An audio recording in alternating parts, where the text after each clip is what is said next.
Pertama saya ingin membawa kita atau mengajak kita memikirkan satu hal, Bapak Ibu Saudara sekalian. Kita tidak bisa pungkiri bahwa namanya pernikahan itu akan menjumpai badai-badai, pergumulan-pergumulan, ya, baik itu skala kecil, menengah, bahkan besar skalanya. Dan itu juga mengancam yang namanya keutuhan rumah tangga. Sekali lagi kita terus diingatkan bagaimana kita terus berwaspada, bahkan dipanggil untuk merawat pun pernikahan yang Tuhan percayakan dalam kehidupan kita. Kenapa, saudara? Kita tahu kalau kebun itu banyak hama-hama yang akan datang, ada ular-ular yang akan mengganggu dan mematikan tanaman-tanaman itu. Dan kalau kita tidak sadar, kalau kita lengah, maka kebun itu bisa rusak, tanaman-tanaman bisa hancur, dan akhirnya tidak lagi sesuai dengan apa yang diinginkan. Nah, demikian pula dengan rumah tangga. Saudara-saudara, sekali lagi juga prinsip kedua yang kita juga harus ingat, bahwa kita menikah, saudara dan saya percayakan pasangan, juga ingat bahwa kita menikah dengan orang yang berdosa. Maka waktu kita menikah, tentu membawa natur berdosa. Ada ketidakpuasan yang menjadi bagian natur berdosaan itu. Ketidakpuasan ini, ketidakpuasan itu. Sehingga akhirnya kalau kemudian tidak diselesaikan, tidak ditemukan jalan keluar untuk menyelesaikan masalah-masalah ini, seperti ketika kita membiarkan satu lubang kecil air masuk ke dalam kapal atau perahu, kalau tidak cepat ditutup, maka perahu itu lama-kelamaan akan dipenuhi dengan air, lalu kapal itu atau perahu itu bisa tenggelam. Saudara, kalau kita melihat hari ini, tidak sedikit ancaman perceraian itu ada. Perceraian kemudian menjadi solusi, padahal itu sesuatu yang tidak diinginkan oleh Tuhan. Tapi itu realita, itu terjadi, saudara. Dan itu mengancam pernikahan Kristen. Ancaman perceraian kenapa terjadi? Karena salah satu atau dua pihak itu, saudara, melarikan diri dari kenyataan. Bahwa apa, saudara? Bahwa mereka itu memiliki sejumlah kekurangan dan pula dengan pasangan mereka. Ada ekspektasi yang tidak realistis. Ada harapan-harapan yang tidak realistis yang kemudian dibawa di dalam sebuah pernikahan. Saya kepingin istri yang demikian. Saya kepingin suami yang demikian. Maka ketika harapan itu tidak tercapai, saudara, maka sedikit akhirnya pernikahan Kristen masuk di dalam ambang kehancuran. Saudara-saudara sekalian, itu waktu nanti kita masuk dalam prinsip-prinsip yang kita akan bahas malam hari ini, saya juga akan, maksudnya tidak eksklusif ini hanya berbicara, artinya, nah seringkali juga bisa kita kaitkan bahwa ini juga adalah panggilan, bukan saja panggilan suami, tetapi ini juga berkait dengan panggilan istri, karena seringkali itu berkaitan satu dengan yang lain. Nah, itu berarti bahwa ada satu kaitan yang komprehensif yang tidak bisa kita lepaskan. Bagaimana panggilan suami dan bagaimana panggilan istri itu menjadi satu kesatuan yang ya tidak bisa dipisahkan. Tapi kita harus ingat bahwa memang sebagai suami Kristen, saudara dan saya dipanggil menjadi pemimpin, menjadi imam di tengah keluarga, menjadi teladan. Kita dipanggil sebagai suami menjadi agen pengudusan. Nah, saudara-saudara, lebih lanjut kita lihat, sekali lagi di dalam pernikahan Kristen, sasaran kekristenan pun juga mengingatkan kita bahwa ada panggilan keserupaan dengan Kristus. Ini pola yang kita bisa baca di dalam surat-surat Paulus, saudara. Bagaimana ada panggilan keserupaan dengan Kristus, the imitation of Christ. Bagaimana semakin serupa dengan Kristus. Nah, demikian juga ketika kita berbicara tentang konsep pernikahan Kristen, ada panggilan keserupaan dengan Kristus di sana. Nah, saudara, ini penting untuk terus digaungkan di dalam kehidupan konteks pernikahan Kristen. Nah, Bapak Ibu Saudara sekalian, kalau kita lihat bahwa seringkali kita juga lupa, bahkan seringkali kita abaikan yang namanya panggilan keserupaan dengan Kristus. Ini menjadi panggilan utama. Setiap kita memasuki pernikahan dengan membawa sikap-sikap yang berdosa, natur berdosa, kecenderungan untuk berdosa. Demikian juga pasangan kita, mereka juga bawa natur berdosa. maka kita perlu terus diarahkan di dalam satu panggilan. Satu panggilan. Nah, itu sebabnya ada judul ini adalah agen. Bagaimana kita sebagai wakil menjalankan sebuah tanggung jawab kehormatan hidup serupa dengan Kristus. Maka saudara-saudara, kita tidak bisa pungkiri juga, setiap hari suami dan istri itu akan berurusan dengan dosa. Dosa bagaimana membesarkan anak juga seringkali kita berbeda pendapat dengan pasangan. Dosa relasi di dalam keluarga, urusan kecil, urusan menengah, urusan besar, seringkali berbeda pendapat, seringkali kita berbeda cara pandang. Akhirnya terjadi perbedaan-perbedaan di dalam relasi itu, sehingga kalau tidak kemudian diarahkan kepada sebuah solusi yang sesuai dengan firman, saudara, maka sekali lagi, saudara, ini bisa berakibat fatal. Kalau kemudian kita permisif terhadap sebuah masalah keluarga, kita membiarkan sebuah masalah itu. Ya, bulan lalu kita juga sudah bahas bahwa racun di dalam relasi salah satunya apa, saudara? Menyimpan sebuah kepahitan. Kalau kepahitan hati itu tidak segera diselesaikan, maka itu bisa berakibat fatal. Mungkin pasangan sedang menyimpan sesuatu, dia tidak ungkapkan tetapi dia simpan. Maka ketika sudah tidak lagi bisa tertahankan, maka meledak. Akhirnya pada waktu meledak, saudara, mungkin sudah tidak bisa ditolong lagi. Tapi kalau kita sejak dini mulai peka akan hal-hal seperti itu, kita pelan-pelan mulai belajar apa sebetulnya Alkitab mau katakan untuk kita, belajar prinsip-prinsip yang diberikan Tuhan di dalam pernikahan Kristen. Saudara, dosa atau kesalahan pribadi yang tidak diselesaikan dan diubah, itu akan pelan-pelan mengikis hubungan, merusaknya, dan akhirnya mungkin menghapus sama sekali janji manis, janji mulia yang pernah dibuat di masa-masa awal pernikahan yang indah. Sebabnya, saudara, ada orang mengatakan bahwa ketika seorang itu menikah, mereka mungkin mempersiapkan itu dengan begitu sangat meriah, ya, dana mungkin bisa dikeluarkan begitu banyak. Tapi apa yang terjadi setelah itu? Justru itulah awal peperangan di sana. Setelah pernikahan selesai, setelah pesta di gedung dan seterusnya selesai, masuklah dua orang berdosa di dalam sebuah relasi. Dan disitulah memulai bagaimana. Mungkin awal-awal begitu indah. Bunga-bunga di mana-mana, saudara. Melihat sesuatu itu begitu indah, melihat pasangannya itu begitu romantis. Tapi berapa lama itu bertahan?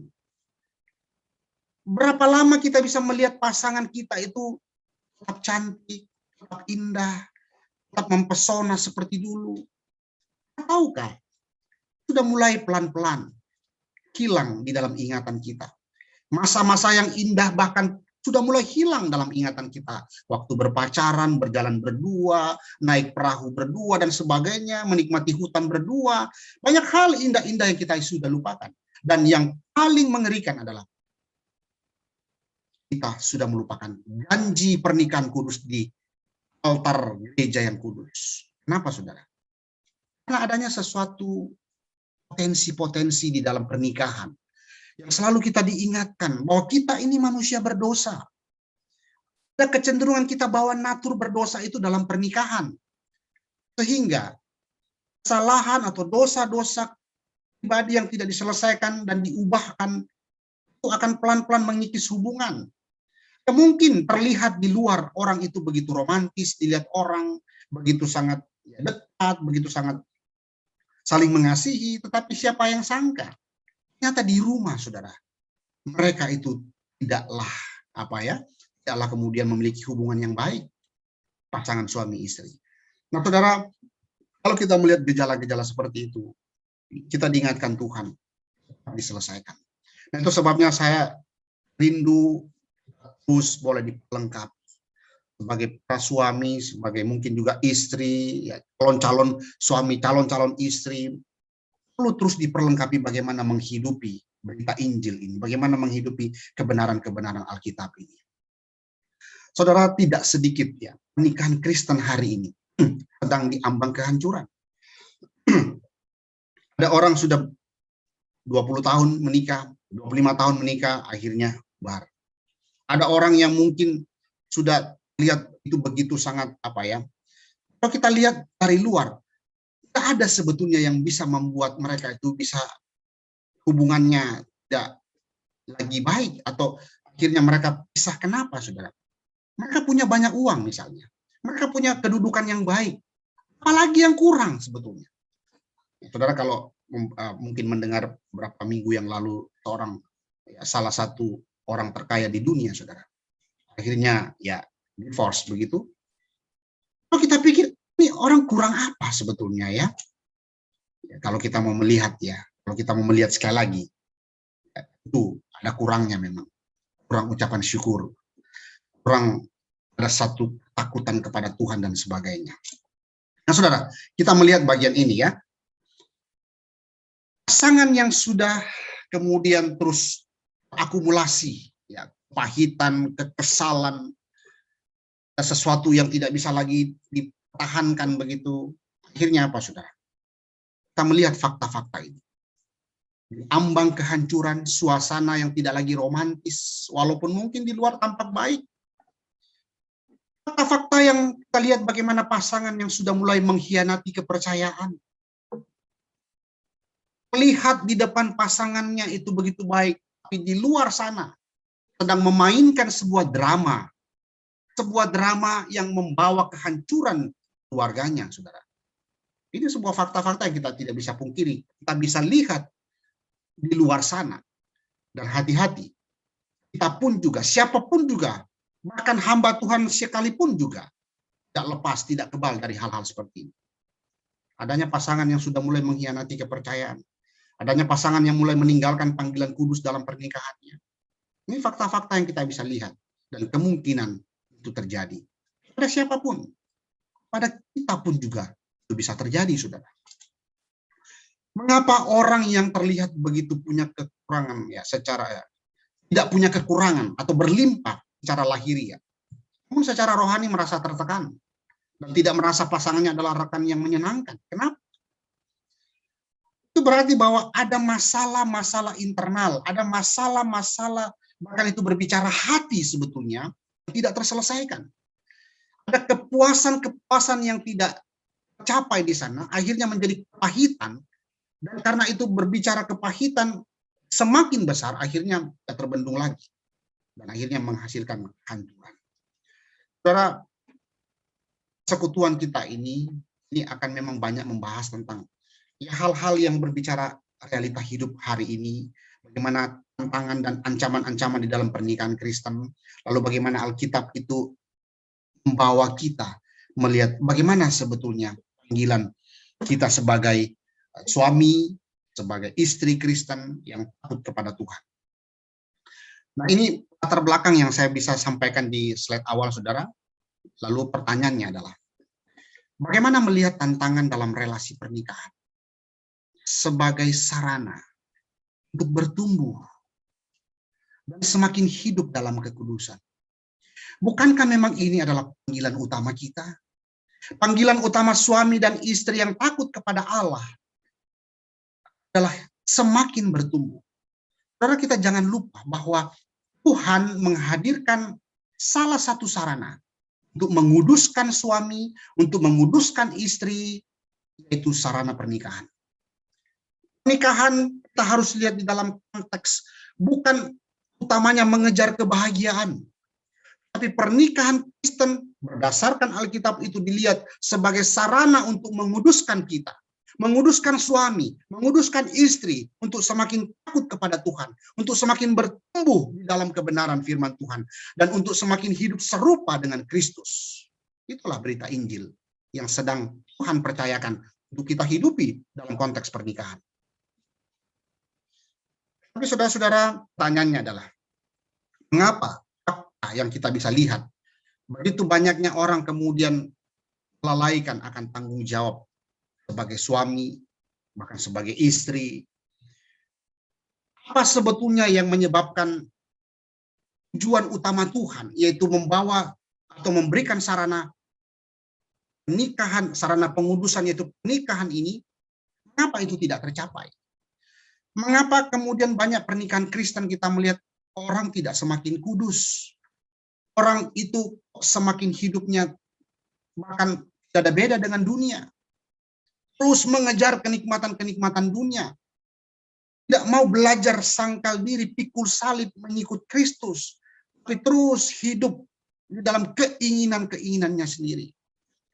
Nah, saudara-saudara, malam hari ini kita akan melihat dua ayat di Alkitab yang akan coba menuntun kita untuk melihat panggilan agen pengudusan itu seperti apa. Mari kita membaca dari Efesus pasal yang kelima. Kita buka Efesus pasal yang kelima.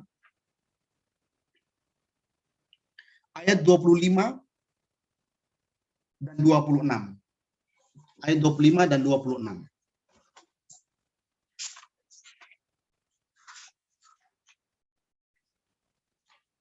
Efesus 5 ayat 25 dan 26. Saya akan membacakan, Bapak Ibu Saudara sekalian boleh melihat di Alkitab saudara masing-masing.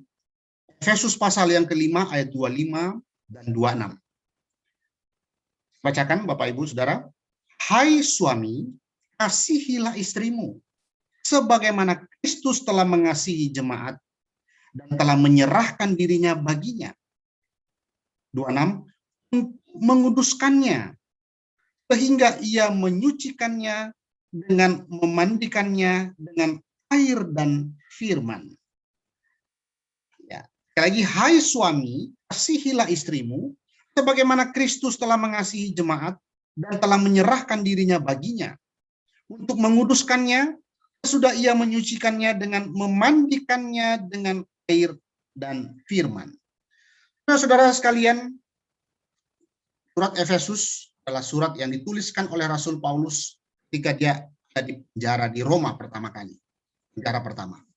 Di penjara di Roma, dia menuliskan 4 surat. Surat Kolose, Efesus, Filipi, dan Filemon. 4 surat ini seringkali dikenal dengan istilah surat-surat dari penjara.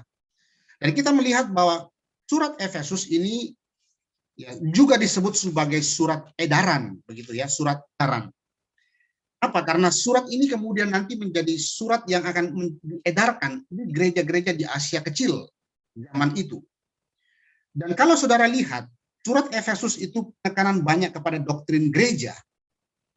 Doktrin gereja, saudara ya. Bagaimana hal ini kita bisa lihat. Ada satu peneguhan kembali identitas gereja di tengah-tengah masyarakat. Ada satu panggilan kembali, gereja itu menghidupi akan panggilannya.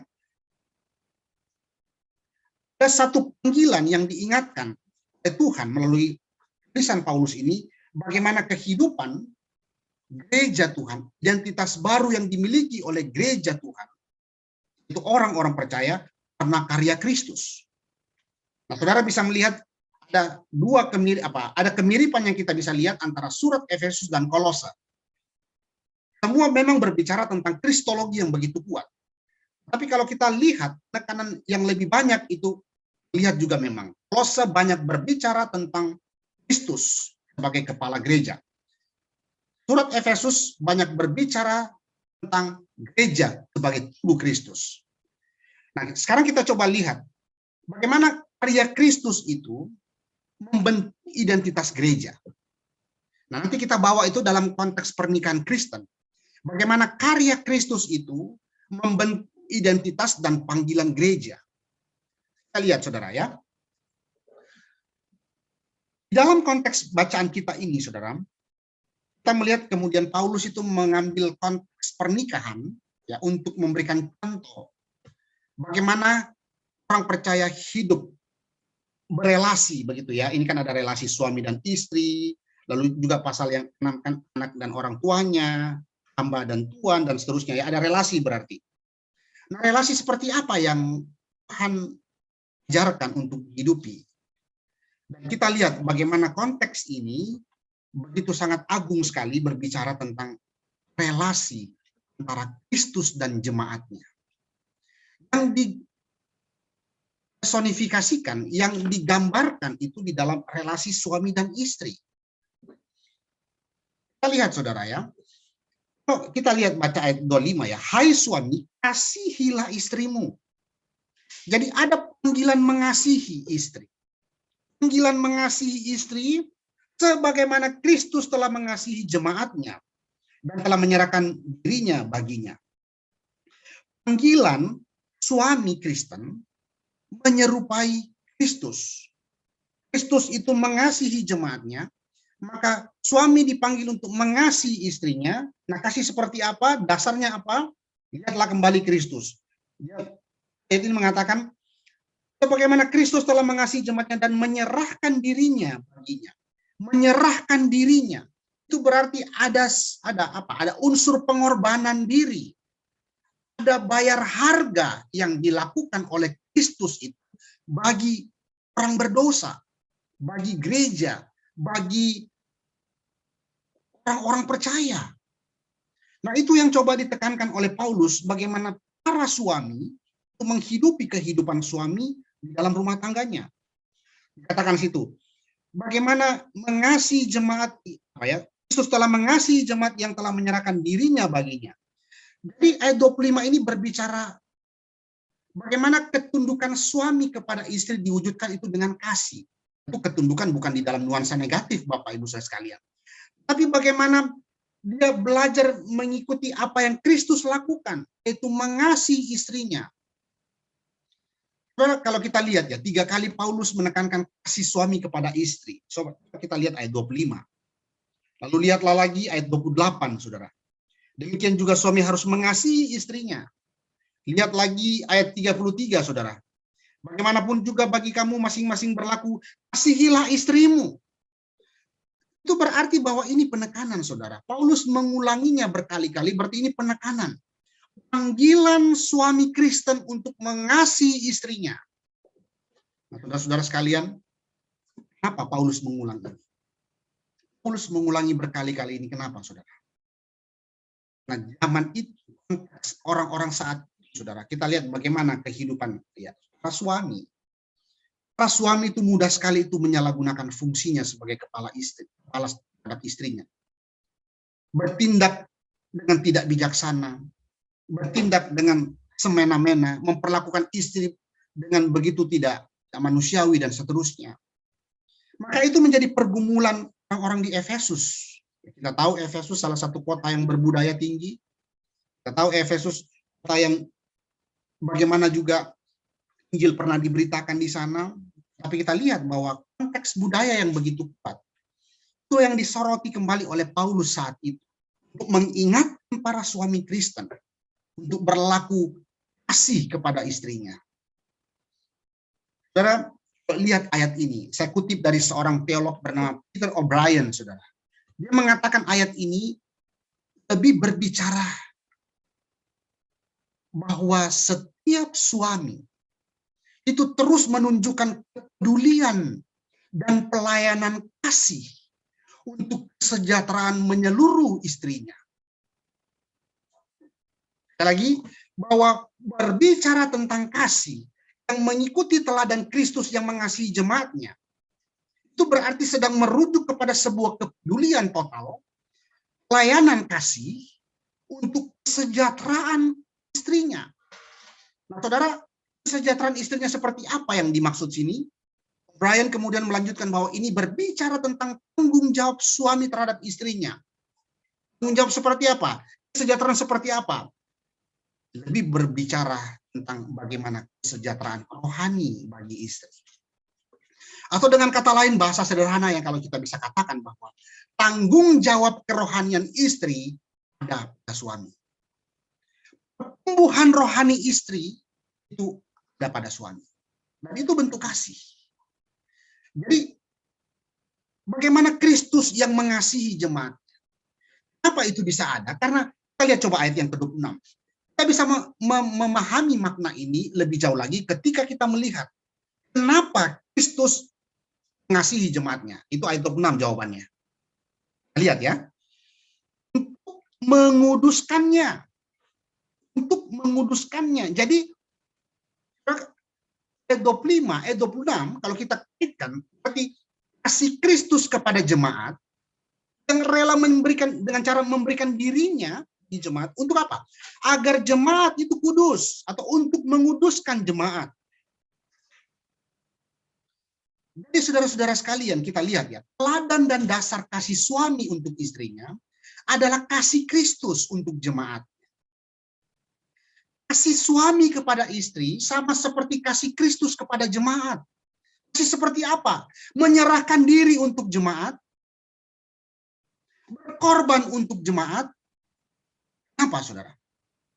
Nah, Kristus melihat jemaat begitu berharga di matanya. Saudara-saudara, ini dasar penting di dalam pernikahan Kristen. Suami dipanggil untuk meneladani Kristus.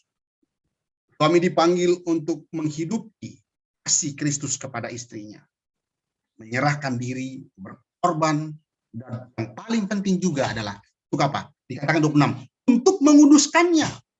Untuk menguduskan itu berarti bahwa suami bertanggung jawab menyatakan kasih agar istri semakin hidup kudus di hadapan Tuhan.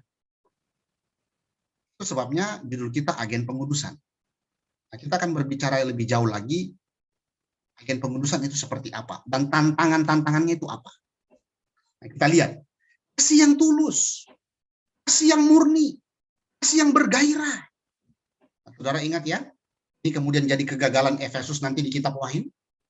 Ketika Tuhan Yesus menegur jemaat di Efesus, nah mereka telah kehilangan gairah, kehilangan kasih yang mula-mula. Kehilangan kasih yang mula-mula itu berarti kehilangan gairah. Kehilangan apa ya? Suasana malam pertama. Suasana romantis begitu yang hilang.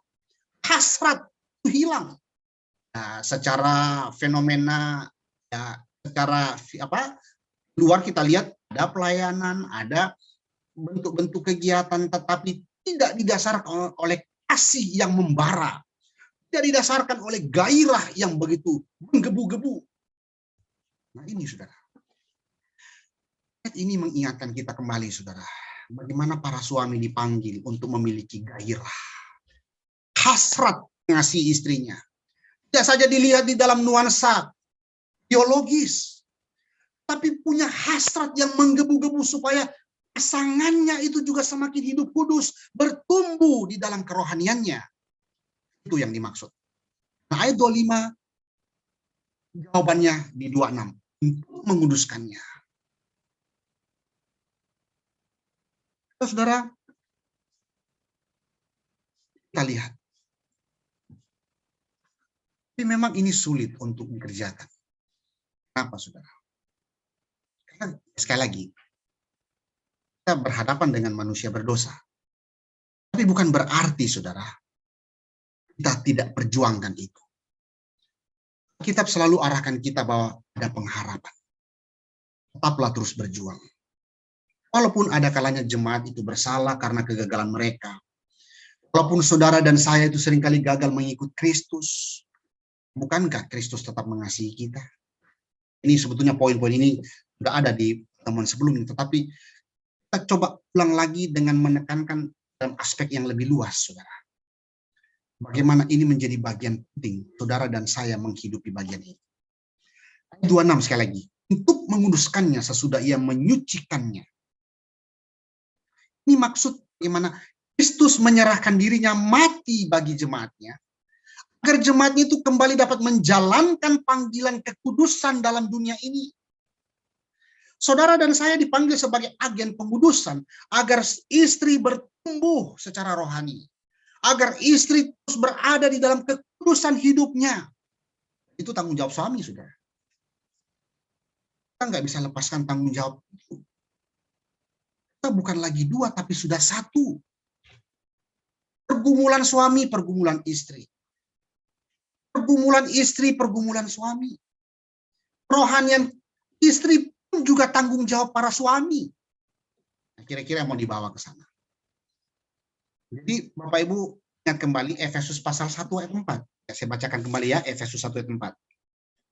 Sebab di dalam Dia Allah telah memilih kita sebelum dunia dijadikan, supaya kita kudus dan bercacat di hadapannya. Sekali lagi, tujuan keselamatan yang Tuhan berikan agar manusia hidup dalam kekudusan. Ya, kira-kira bahasanya begitu, bahasa sederhananya. Supaya kita hidup kudus dan tak bercacat di hadapannya. Maka saudara-saudara, panggilan kekudusan itu panggilan utama kekristenan. Panggilan utama pernikahan Kristen. Maka saudara dan saya dipanggil untuk hidup di dalam kekudusan dan menopang istri agar juga hidup di dalam kekudusan. Dan kekudusan artinya apa? Nah, bagian ini mengatakan bahwa pengudusan itu berarti, ini kutip dari Matthew Henry sebetulnya, pengudusan itu berarti pemisahan bagi Allah. Jadi namanya pengudusan, ya dikuduskan, dikhususkan, itu dipisahkan, saudara ya, dipisahkan. Maka bagaimana panggilan para suami nanti itu memisahkan berbagai aspek-aspek hidup istri, menjerumuskan dia hidup serupa dengan dunia, ditarik keluar. Kita itu dipanggil sebagai agen-agen pengudusan yang Tuhan percayakan sebagai suami untuk membawa istri kita itu berpisah dengan dunia ini bagi Allah. Kira-kira begitu maknanya. Itu sebabnya Bapak Ibu Saudara sekalian, lalu ada kata terakhir di sana, dengan memandikannya, ya, sesudah ia menyucikannya, dengan memandikannya dengan air dan firman. Saudara, dengan memandikannya dengan air dan firman. Sebagaimana air membersihkan tubuh, demikian pula firman Allah membersihkan hati. Kalau kita lihat di dalam implikasi sederhana, itu berarti bahwa para suami dipanggil menjadi pemimpin rohani bagi istrinya. Kita nggak bisa lupakan itu, kita nggak boleh lupakan itu. Para suami dipanggil menjadi pemimpin rohani istrinya. Nah, itulah maksud Kristus menyelamatkan umatnya. Untuk menyucikannya. Saudara dan saya sebagai para suami dipanggil untuk menjadi agen pengudusan. Nah, sekarang kita melihat tantangan-tantangan yang ada di dalam realita kehidupan pernikahan Kristen. Tantangan proses pengudusan ini tidak mudah tentu. Dan 2 poin yang akan saya sharingkan ke Bapak-bapak sekalian, ini saya juga itu bisa berlaku dua pihak ya. Bukan saja berbicara tentang para istri nih, tapi istri juga mengatakan, iya, suami juga kelihatannya seperti itu gitu kan ya. Jadi kita perlu melihat di dalam ya nuansa yang seimbang begitu ya. Tapi paling tidak poin-poin ini coba membuka kita bagaimana ada tantangan yang ada ketika kita sedang berjuang menjadi agen pengudusan seperti itu, tidak mudah memang. Ada tantangan-tantangan yang ada. Nah, bagaimana kita coba belajar melihat bagaimana Alkitab membawa kita dalam menghadapi bagian-bagian ini. Pertama, saudara, kecenderungan pasangan itu gampang menyalahkan orang lain dan mengasihani diri sendiri. Ya, nah, ini adalah konteks juga yang sangat dekat dan seringkali kita juga lihat ya bagaimana ada keegoisan yang kita bawa ketika kita menikah dengan pasangan kita. Kita tidak dapat mengontrol reaksi pasangan kita, tapi kita selalu bertanggung jawab atas reaksi kita. Ada kecenderungan kita gampang melihat kesalahan orang lain daripada melihat kesalahan diri. Nah, ini kita juga pernah bahas di dalam tema sebelumnya, tetapi coba kita ulang lagi dan renungkan lebih jauh lagi. Ada kecenderungan kita itu gampang melihat kesalahan orang lain daripada melihat kesalahan diri. Gampang menyalahkan orang lain. Ya, saudara, tentu ini berbicara juga suami dan istri ya, kalau kita lihat secara umum. Kita seringkali melihat gampang sekali menyalahkan istri misalnya. Ya barangkali sebetulnya juga demikian. Istri juga seringkali gampang menyalahkan suaminya. Dan kita lihat itu secara kompleks, saudara ya, secara seimbang. Ada kecenderungan kita melihat kesalahan orang lain daripada melihat kesalahan diri. Sikap tidak mau mengakui kesalahan dan terus melihat diri merupakan tantangan dalam pertumbuhan rohani.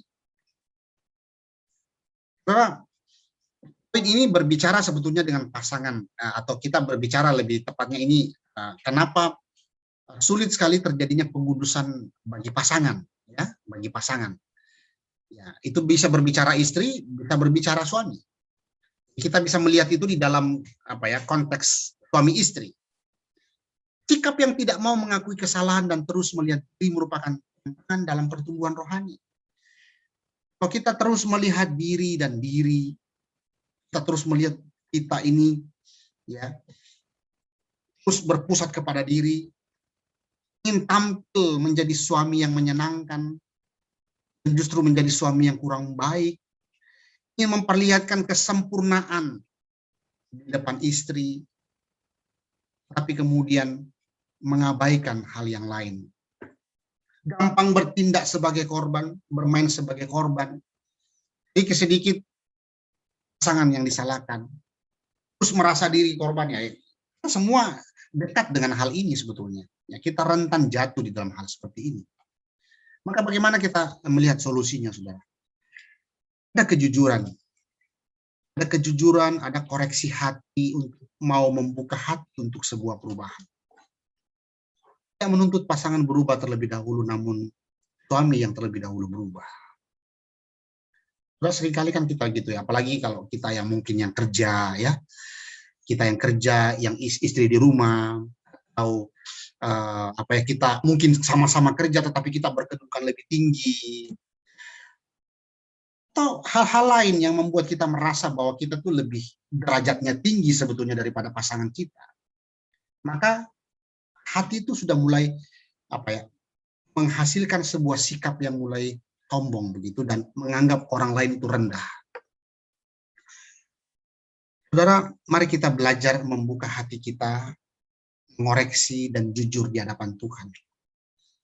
Mari kita juga belajar untuk mengubah hidup kita terlebih dahulu. Tentu Tuhanlah yang mengubahkan. Jadi kita jangan menuntut menjadi agen pengudusan.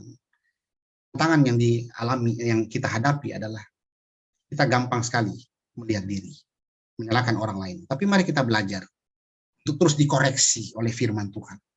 Kita belajar bahwa kita juga ini yang berdosa, yang tidak lebih saleh daripada istri, tidak lebih baik daripada istri. Maka kita harus membuka hati kita untuk dikoreksi. Maka selalu lihat, nikahan itu seperti lampu sorot yang menyoroti keberdosaan kita, dan di mana hati itu mau dibuka. Dan lihatlah, bahkan pasangan seringkali dipakai Tuhan untuk mengoreksi kita, untuk coba mengingatkan kita, apalagi kita yang punya kecenderungan sering gegabah, seringkali lupa, seringkali melakukan sesuatu hal yang ceroboh. Lalu ketika istri mengingatkan, ketika istri menyatakan kesalahan, bagaimana respon kita? Bapak Ibu Saudara sekalian, kita semua tidak kebal dengan hal itu. Semua kita berhadapan dengan masalah seperti ini. Maka mari kita belajar untuk jujur. Tuhan mau koreksi kita dan membuka hati kita untuk sebuah perubahan. Undanglah Roh Kudus mengubahkan hidup kita. Kata dia yang demikian adanya maksud Tuhan untuk menguduskan. Saudara-saudara sekalian, hal-hal lain yang kita bisa juga renungkan. Mengakui realitas dosa dan belajar mengatasinya. Ini menjadi tantangan tersendiri bagi para suami. Para suami agak sulit mengakui kelemahannya, agak sulit mengakui berdosanya, bahkan ya terbatasannya. Bahkan suami seringkali mau memperlihatkan bahwa perfect, saya sempurna, saya mau tampil mengesankan, suami yang menyenangkan. Ya memang kita belajar bagaimana mengasihi pasangan kita, tapi kalau motivasi kita itu bagaimana hidup untuk menyenangkan pasangan, ya masih ingat yang di awal-awal godly husband pertama, bagaimana tujuan kita menyenangkan Tuhan, bukan menyenangkan pasangan kita. Saudara, mengakui realitas dosa dan belajar mengatasinya. Satu hal yang membahayakan di dalam pernikahan Kristen adalah, atau kalau kita berbicara begini, mengapa banyaknya cekcokan, pertikaian, perselisihan dalam rumah tangga, bahkan itu berakhir dengan kehancuran. Satu hal yang menjadi masalah adalah sulit mengakui realitas dosa. Artinya bahwa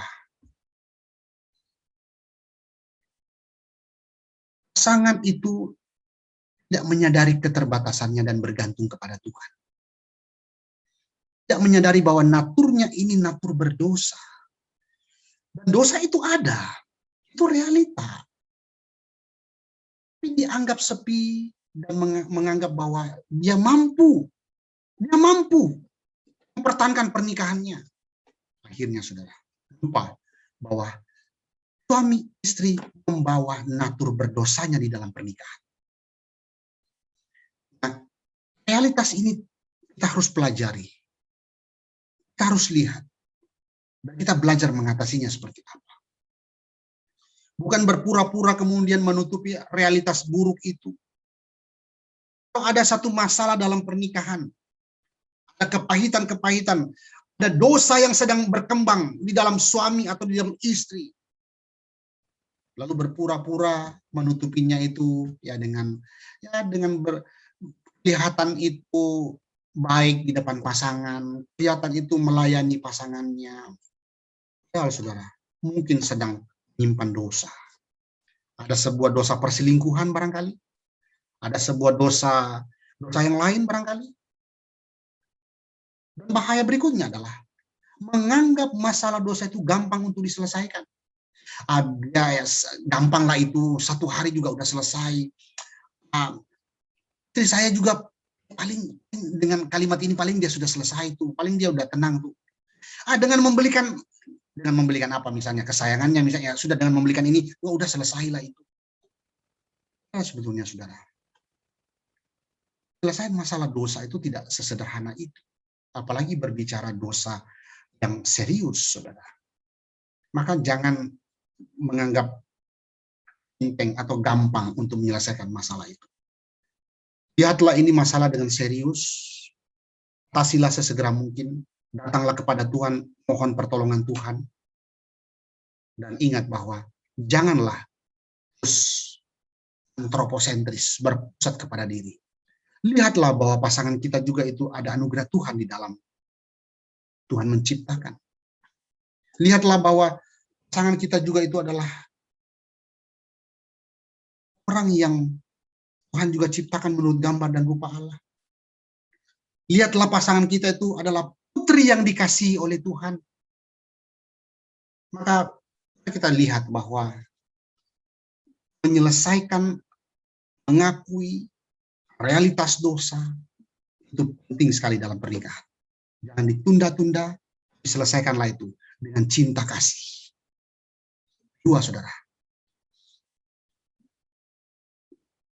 Ada satu tantangan berikutnya adalah kita itu sulit hidup dalam perbedaan yang ada. Apalagi kalau tidak banyak kesamaan. Artinya banyak perbedaan tentu. Ya. Nah, perselisihan dalam rumah tangga itu sangat mudah terjadi karena adanya masalah yang berakar dari perbedaan yang mendasar. Dari gaya hidup.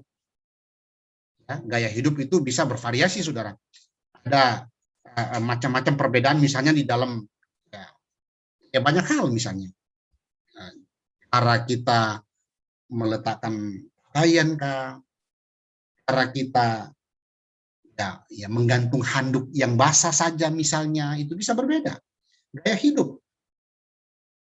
Ada yang gaya hidupnya larut malam baru tidur kah, sedangkan pasangannya itu nggak bisa kalau nggak mati lampu, harus tidur dengan lampu yang mati, tetapi pasangannya ini karena gaya hidupnya justru di tengah malam baru kerja, ya misalnya seperti itu ya, misalnya ini contoh saja, hingga lampu semua seperti menyala dan itu menyulitkan pasangannya istirahat barangkali. Gaya hidup banyak sebetulnya ya. Nah, apalagi kepribadiannya yang misalnya ada yang melankolis, ada yang kolerik, ya, ada yang pragmatik, itu bagaimana caranya ini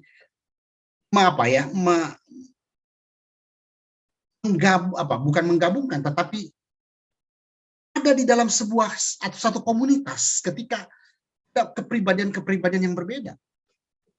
Lalu apa lagi, saudara? Ada nilai-nilai yang diyakini. Apalagi kalau membawa nilai-nilai dari daerah-daerah yang berbeda, saudara. satu percaya ini, satu percaya itu, tapi kemudian itu bertentangan. Karena itu kemudian menjadi perbedaan mendasar. Dan yang sering kali terjadi adalah perdebatan. Pertengkaran di rumah, saudara. Dari hal-hal di atas, dari hal-hal tersebut. Hanya akan berhasil membuang-buang waktu. Dan akhirnya merusak pernikahan yang ada. Nah, itu. Adanya potensi karena perbedaan kan. Perbedaan yang ada. Baik itu gaya hidup, kepribadian, nilai-nilai yang diyakini. Baik kalau misalnya ya, berbeda suku misalnya, berbeda daerah, berbeda gaya hidup, ya. Misalnya ada suku yang tidak bisa bicara agak keras, gabung dengan suku yang biasanya itu teriak-teriak, misalnya seperti itu ya. Walaupun memang ya itu adalah sebuah budaya yang harus diubah begitu ya, sesuai dengan konteks dan ya, yang semestinya lah begitu ya.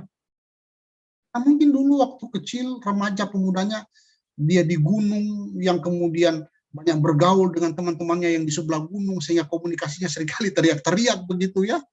Nah, itu kemudian masuk dalam pernikahan, mungkin sudah nggak sadar lagi bahwa ketika dia berbicara dengan pasangannya juga akhirnya teriak-teriak. Misalnya, ini misalnya saja ya, contoh ini. Satu budaya yang tidak bisa kemudian bicaranya agak kasar, ya maunya halus, karena memang budayanya seperti itu. Nilai-nilai yang diyakini itu seharusnya ya ada satu kehormatan begitu dengan pasangan, tetapi satu lagi ya nilai mengatakan bahwa ya sudahlah kan, ya sudahlah biasa-biasa saja semua, akhirnya bentur sana sini, bentur sana sini, dan itu bisa menghambat sebetulnya proses pengudusan. Pertengkaran demi pertengkaran sering terjadi jadinya. Nah, bagaimana kita melihat ini dalam bagian ini, saudara ya? Saudara, mari kita membaca Roma pasal 15 ayat 7.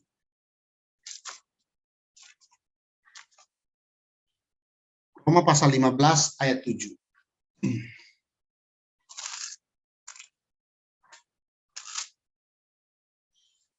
Kita bacakan Roma 15 ayat 7. Sebab itu terimalah satu akan yang lain, sama seperti Kristus juga telah menerima kita untuk kemuliaan Allah. Menerima pasangan dalam segala keadaan. Tentu, pasangan yang diterima juga harus memahami semestinya seperti apa. Bukan kemudian saling mengerti, tetapi akhirnya jadi kepahitan lagi jadinya nanti.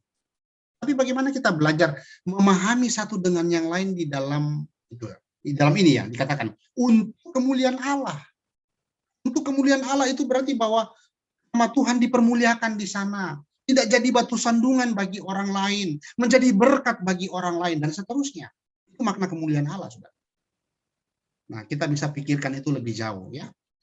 Berikutnya, daripada berusaha menyeragamkan kepribadian, ya, bukanlah keharmonisan dengan menerima perbedaan dan belajar untuk hidup bersama perbedaan itu. Saudara, kita dipanggil untuk hidup.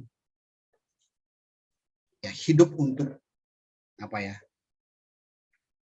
Menerima perbedaan. Dan kemudian kita paksakan. Kalau memang ya, tentu juga di sisi lain ya, pasangan juga itu harus menyadari bahwa kalau memang konteksnya sekarang ini dan di mana dia berada dan sekarang sudah berpasangan dengan orang yang berbeda nilai-nilai, berbeda kepribadian, berbeda gaya hidup, seharusnya juga secara dewasa rohani dia juga berubah sebetulnya ya, harusnya juga berubah. Memang kita juga belajar ya bagaimana saling menerima perbedaan, belajar hidup bersama, belajar hidup bersama dalam perbedaan itu. Belajar rendah hati karena kita tidak lagi menganggap bahwa cara kita merupakan satu-satunya cara yang terbaik dan melakukan sesuatu. Tidak memaksakan keadaan, tetapi bagaimana mengkomunikasikannya tentu dengan baik dengan pasangan, mengkomunikasikan dengan cinta kasih dan seterusnya. Latar belakang pandangan kepribadian yang berbeda juga dapat menyebabkan kita frustasi, marah-marah, tidak nyaman. Akhirnya bawaannya tuh berut melulu, marah-marah, kepahitan. Kerja pun jadi tidak konsentrasi, tidak sukacita. Pelayanan di gereja pun jadi tidak sukacita, dan seterusnya. Saudara-saudara, mari kita melihat tantangan ini menjadi tantangan yang serius dalam pernikahan. Bagaimana kita juga belajar, ya, belajar seperti kata Paulus di dalam Roma 15. Malah satu akan yang lain, sama seperti Kristus juga telah menerima kita untuk kemuliaan Allah. Ujung-ujungnya itu memuliakan Allah. Keluarga kita itu bisa memuliakan Allah. Bukan jadi batu sandungan, ya, tapi jadi berkat bagi orang lain. Saudara, ingatlah penerimaan Kristus bagi orang berdosa. Kita juga belajar untuk menerima pasangan kita. Membuka diri, punya keluasan hati untuk sebuah pengampunan. Saudara, kalau kita tidak memiliki hati yang mau mengampuni, saudara, maka susah. Kita tidak dipanggil ke sana. Alkitab justru membawa kita untuk belajar seperti Kristus, menyerupai Kristus. Belajar memiliki hati yang mengampuni, saudara. Hati yang mengampuni, karena kita juga adalah orang berdosa. Kita juga tidak layak di hadapan Tuhan. Tapi Tuhan mau datang mengampuni kita. Maka dengan alasan apa kita tidak mengampuni pasangan kita? Dengan alasan apa kita tidak mau terima perbedaan-perbedaan itu? Ada, saudara. Mari kita belajar. Belajar untuk hidup di dalam sebuah bersamaan di dalam perbedaan-perbedaan yang ada. Bukankah perbedaan itu justru membuat pernikahan jadi indah? Untuk kemuliaan Allah tentu. Tapi ada yang bilang kan, langit itu bisa indah karena terdiri dari berbagai warna. Tetapi tentu di dalam konteks perbedaan yang ini ya, yang memuliakan Allah, begitu ya. Memang perbedaan yang sangat signifikan dan itu merugikan, mengganggu, dari batu sandungan, nah itu yang harus dirubah maksudnya. Tapi kalau hanya perbedaan dialek misalnya, ya, satu orang Jawa yang medok ngomong terus berhadapan dengan orang Sulawesi atau orang Batak yang kalau ngomong tegas, ya nggak apa-apa. Yang penting itu dalam konteks-konteks yang normal. Perbedaan dialek itu nggak apa-apa. Misalnya contoh seperti ini ya. Jadi kita jangan jadikan perbedaan itu sebagai sesuatu yang akhirnya mematikan proses pengudusan dalam diri kita. Itu maksudnya dalam bagian ini. Nah, kita lanjut lagi. Ini juga tantangan yang sangat hebat dalam pernikahan Kristen. Adanya kecenderungan itu membangun gambaran hebat tentang diri sendiri, saudara. Saudara lihatlah, apa yang terjadi di Taman Eden. Setelah manusia jatuh ke dalam dosa, dia menjadi seorang pengecut dan melakukan apa saja demi melindungi diri sendiri. Selalu coba menggambarkan dirinya tidak bersalah, menggambarkan dirinya itu ya sempurna, hebat, dan seterusnya. Saudara coba lihat peristiwa di Taman Eden. Dalam konteks pernikahan pertama lah, konteks pernikahan Adam dan Hawa, dosa yang pertama terjadi. Mereka makan buah yang dilarang Tuhan di Taman Eden. Sehingga apa yang terjadi? Relasi pernikahan juga jadi rusak. Mereka tidak bisa menerima fakta bahwa kelemahan-kelemahan mereka ini begitu jelas. Lihat. Dan mereka saling menyalahkan. Mereka melihat diri mereka malu karena telanjang. Dan yang lebih parah, saudara, mereka saling menyalahkan. Coba bayangkan. Nah, dosa terjadi, mereka saling menyalahkan. Loh, kalau saling menyalahkan itu berarti ada spirit apa, saudara? Saling menyalahkan itu berarti ada spirit, mereka mau membenarkan dirinya. Mereka mau tampil hebat, mereka mau tampil bahwa saya tidak bersalah itu. Itu kesalahanmu. Kita lihat kan? Adam menyalahkan Hawa. Hawa menyalahkan ular, coba. Saling menyalahkan, saudara. Dan itulah fakta. Kalau kita lihat di dalam konteks pernikahan Kristen juga demikian. Ada potensi-potensi yang membahayakan proses pengudusan itu ketika apa? Kita selalu coba memberikan diri kita itu hebat, ya. Kebenaran diri selalu ada, merasa diri tidak bersalah. Tidak ada kejujuran, tidak ada satu hati yang luas untuk menerima bahwa ya memang saya salah gitu. Tidak ada keterbukaan kepada pasangan bahwa iya, ya istriku atau iya suamiku, memang saya salah di dalam bagian ini. Bahkan saya, supaya saya juga bisa berubah. Saudara, pernikahan Tuhan pakai sebagai lampu sorot untuk melihat betapa berdosanya kita. Saudara jangan lupa, kita dua pasangan yang berdosa. Suami istri adalah manusia berdosa. Dan pernikahan itu Tuhan pakai sebagai lampu sorot untuk membuka dosa-dosa kita. Untuk melihat betapa besarnya dosa kita. Dan saudara, ingat, bahkan seringkali Tuhan pakai pasangan kita untuk memperlihatkan dosa kita. Dan bagaimana respon kita? Bahayanya, yang ketiga ini, adalah kita terus membangun gambaran bahwa kita tuh hebat. Gak mau terima masukan istri, misalnya seperti itu ya. Ada 1001 alasan pembenaran. Ya susah. Jadinya ya itu, menghambat proses pengudusan. Kita tidak akan mungkin bisa berubah. Baru satu kalimat dari pasangan kita, kita sudah 10 kalimat pembelaan, misalnya seperti itu ya. Ini contoh saja. Ini sulit, saudara. Nah, bagaimana solusinya, saudara? Kita diajarkan jangan bersembunyi dari pasangan Anda dan atau menggunakan lampu sorot pernikahan untuk bertumbuh dalam kasih karunia. Lihatlah bahwa pasangan yang Tuhan percayakan itu juga Tuhan pakai. Tuhan pakai untuk apa, saudara? Untuk mengingatkan kita akan dosa-dosa kita. Seringkali itu yang lihat kan, bagaimana kemudian ya, selain firman Tuhan yang Tuhan pakai, Roh Kudus bekerja, jangan lupa saudara, pasangan kita pun juga seringkali Tuhan pakai untuk memperlihatkan kita berdosa. Dan bagaimana kita mau jujur, bagaimana kita tidak sembunyi dari pasangan kita itu dengan pembelaan-pembelaan terus, tahukah? Kita menggunakan sorotan lampu pernikahan itu untuk kita bertumbuh di dalam kasih karunia Allah. Nah, saudara, panggilan sebagai agen pernikahan, pengudusan di dalam pernikahan. Pertama, saudara. Itu tantangan yang kita harus waspadai. Ya, sebagai suami Kristen, ya ini juga berlaku sebagai introspeksi para istri. Ada 3 tantangan tadi. Nah, sekarang bagaimana panggilan sebagai agen pengudusan? Pertama, saudara, di dalam kondisi apapun, mari kita tetap belajar mengasihi dan setia kepada pasangan. Berkali-kali Tuhan terus menyatakan bagaimana Tuhan mengajarkan bahwa Allah itu setia kepada umatnya. Kenapa kita tidak mau setia kepada pasangan? Bukankah kita seperti Kristus yang setia terus mengasihi jemaatnya? Maka bagaimana agen pengudusan itu? Poin pertamanya, bagaimana belajar mengasihi dan setia pada pasangan. Ada keberanian untuk tetap mengasihi. Jangan membenci pasangan ketika kelemahan kita terungkap. Saudara, apalagi sebagai suami, kita itu kan jadi banyak punya pride pada istri. Oh ya apa ya? Ya kayak harga diri lah begitu. Apalagi kalau kita memegang jabatan tertentu misalnya di perusahaan.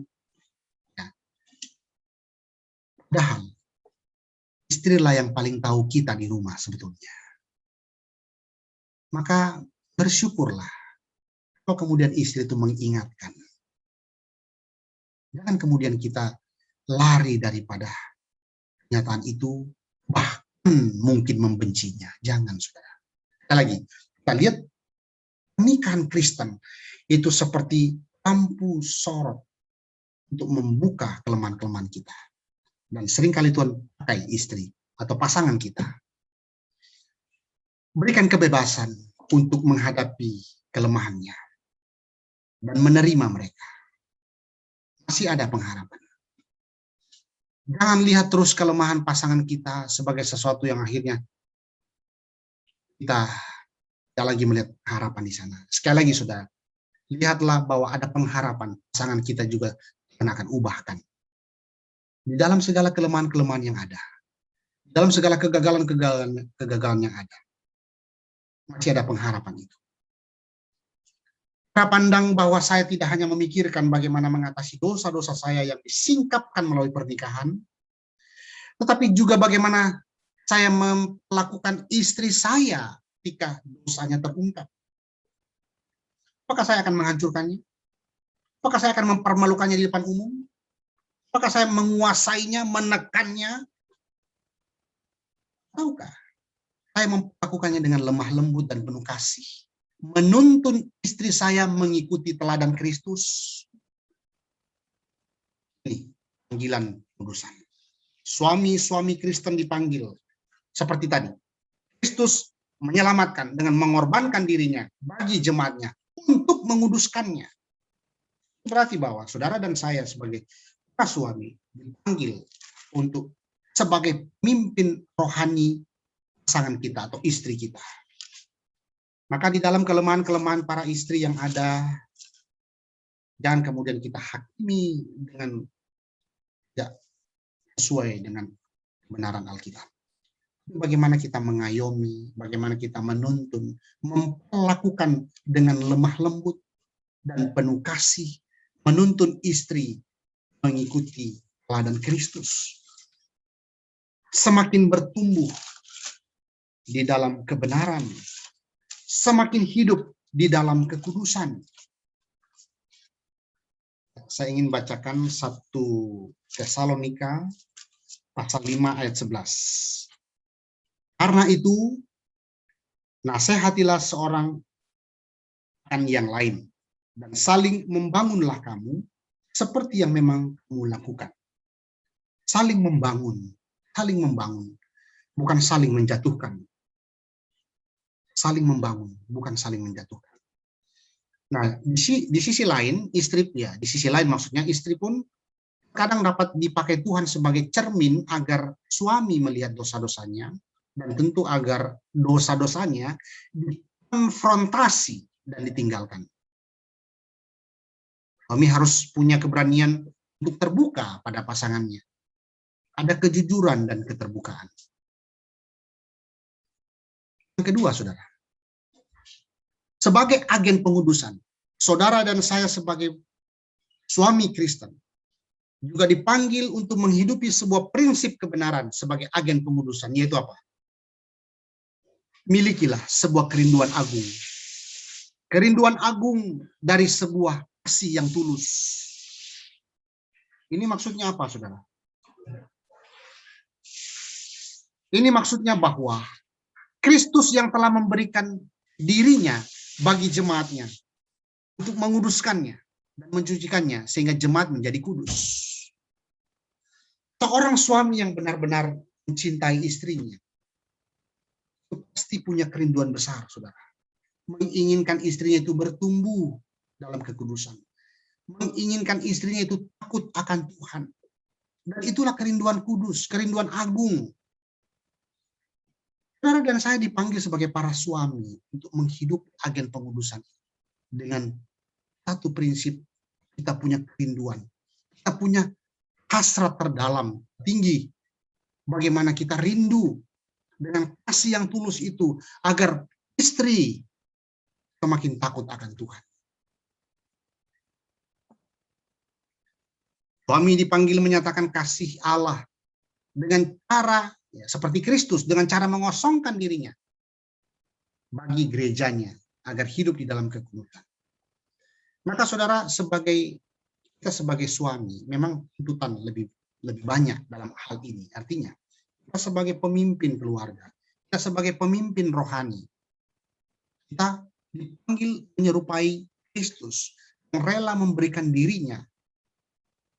Ada harga yang dibayar agar umatnya, jemaatnya semakin hidup dalam kekudusan.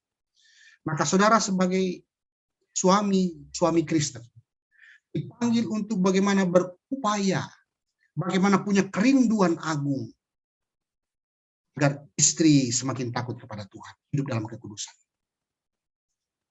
Kalau suami sudah mulai tidak peduli dengan kerohanian istri, maka kita tidak lagi menjadi agen pengudusan.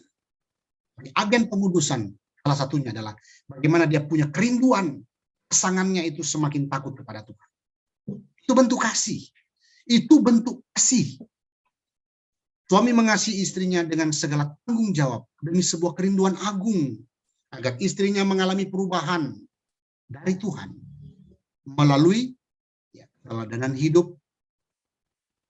Bagaimana istri mau berubah kalau suaminya sendiri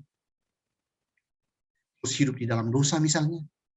Maka kitalah para suami yang dituntut oleh Tuhan memiliki kehidupan rohani yang lebih daripada pasangan kita. Nah, kita pemimpin rohani. Dengan cara apa, saudara? Keteladanan hidup misalnya. Dengan lebih banyak belajar firman misalnya. Banyak hal. Nah, itu firman Tuhan itu akan mempengaruhi kita dalam cara pandang, gaya hidup, kata, kepribadian. Semua itu akan dipengaruhi oleh firman Tuhan. Dan seberapa besarnyakah para suami ini belajar atau punya kerinduan belajar firman? Nah, saudara, mari sebagai suami-suami Kristen kita dipanggil untuk mengasihi istri kita, punya tanggung jawab besar dan istri kita semakin mengasihi Tuhan. Pernikahan mendorong suami menyerahkan diri untuk dikuduskan dan bertumbuh dalam takut akan Tuhan. Dan terakhir, saudara, panggilan pengudusan menjadi tujuan utama manusia diselamatkan. Ya, sekali lagi, realitas yang membuat kita berhadapan dengan dosa orang lain tidak dapat kita jadikan alasan mengabaikan panggilan Tuhan untuk terus mengasihi pasangan kita. Kita tetap harus mengakui sebuah realita bahwa kita berdua dengan pasangan kita itu orang berdosa. Ada fakta dosa itu. Kita jangan jadikan fakta dosa itu sebagai sesuatu yang akan kita mengabaikan panggilan Tuhan. Baru ada masalah sedikit dalam pernikahan, lalu kita tinggalkan. Itu namanya kita meninggalkan panggilan untuk mengasihi. Tapi justru kita hadir di sana menghadapi masalah itu. Bukan kemudian lari. Itu namanya pengecut. Baru ada masalah-masalah sedikit, lari tinggalkan pasangan. Itu pengecut namanya. Tapi kita dipanggil, saudara, dengan kuasa Roh Kudus. Dengan anugerah belas kasihan Tuhan, ada masalah, kita selesaikan berdua. Panggilan kita mengasihi, memberi diri kita bagi pasangan kita, bayar harga agar pasangan kita itu bisa berubah. Dan tentu kita duluan yang harus berubah, kan? Itu panggilan kita. Ini kan Kristiani perlu ada keterbukaan diri terhadap pasangan. Mintalah Tuhan untuk memberikan kepekaan melihat perselisihan dalam pernikahan sebagai saat bercermin yang akan menunjukkan bagian-bagian mana yang ingin Tuhan ubah di dalam diri kita. Perbedaan-perbedaan pendapat, perselisihan-perselisihan yang Tuhan izinkan dalam pernikahan kita, kita lihat bahwa ini adalah sebuah cermin untuk memperlihatkan bahwa kita tuh lemahnya di sini, kita tuh gagalnya di sini. Itu semua menjadi agen pengudusan, perlulah pengorbanan diri dan bayar harga, saudara.